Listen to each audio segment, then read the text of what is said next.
ములుగు జిల్లా మల్లూరు లక్ష్మీ నరసింహస్వామి వారిని ప్రభుత్వ సలహాదారులు హర్కర వేణుగోపాలరావు దర్శించుకున్నారు.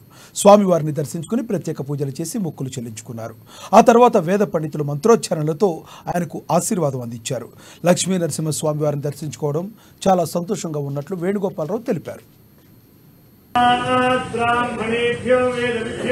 दिवे दिवे नमस्कुर्यान्ना श्रीरङ्गीर्तये वेदा एव देवता प्रीणाति पर्याप्त्या अनन्तरायाय सर्वस्तोमोदि रात्रौ उत्तममहर्भवति सर्वस्याप्त्यै सर्वस्य नित्यै सर्वमेव तेनाप्नोति सर्वं जयति शतञ्जीव शरदो वर्धमानमित्यभिनिगमो भवति शतमिति शतं दीर्घमायुर्वर्धयन्ति शतमेनमेव शतात्मानं भवति शतमैश्वर्यं भवति शतमिति शतं दीर्घमायुः आयुर्धाग्ने हविषोदिषाणो मृतप्रतीको हृदयोनिधि मृदं पीत्वा मधुचारुव्यं देवपुत्रमभिरक्षतादिमो ज्ञानं विज्ञानं प्रज्ञानं जानद विजानद संकल्पमानं प्रकल्पमानं उपकल्पमानं उपकृप्तं युक्तं श्रीयोर्वसीयायुत्सम्भूतं भूतं पित्राकेतु प्रभानाभान् संभा